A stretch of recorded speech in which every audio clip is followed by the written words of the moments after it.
करनी सवारी कितनी चाहिए।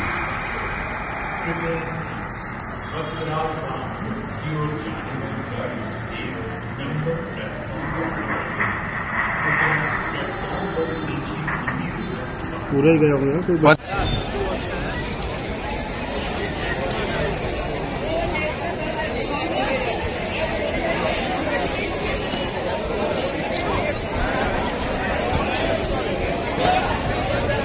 আহমেদাবাদে ভয়াবহ বিমান দুর্ঘটনা, লোকালয়ে ভেঙে পড়ল ফ্লাইট, শতাধিক যাত্রী, এলাকায় চরম আতঙ্ক।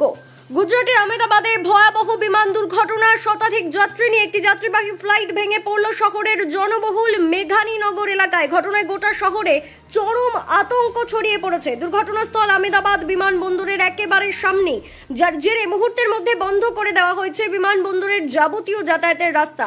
প্রাথমিকভাবে জানা গিয়েছে দুপুর 1টা থেকে 2টোর মধ্যে দুর্ঘটনাটি ঘটে। ফ্লাইটটি উড়ানের কিছুক্ষণের মধ্যেই বিকট শব্দে ভেঙে পড়ে। প্রত্যক্ষদর্শীরা জানান, যে কোনো বড় বিস্ফোরণের সময় যেভাবে চারপাশে কালো ধোঁয়ায় ঢেকে যায়, এক্ষেত্রেও সেই একই দৃশ্য দেখা গিয়েছে। প্লেনটি জনবসতিপূর্ণ এলাকায় পড়ায় মুহূর্তেই হুড়োহুড়ি পড়ে যায়। আতঙ্কে বহু মানুষ ঘর ছেড়ে রাস্তায় নেমে আসেন। প্রথমে অনেকেই বুঝতে পারেননি কি ঘটেছে। কেউ ভেবেছিলেন বস্তিতে আগুন লেগেছে, কেউ ভাবেন বিমানবন্দরের কাছে বিস্ফোরণ ঘটেছে বা বোমা পড়েছে। এই মুহূর্তে 12টিরও বেশি অ্যাম্বুলেন্স ঘটনাস্থলে পৌঁছেছে। উদ্ধার কাজে নেমেছে দমকল বাহিনী, স্থানীয় পুলিশ ও ডিজাস্টার রেসপন্স ফোর্স। এখনো পর্যন্ত ক্ষয়ক্ষতির নির্দিষ্ট পরিসংখ্যান জানা না গেলেও বহু হতাহতের আশঙ্কা করা হচ্ছে।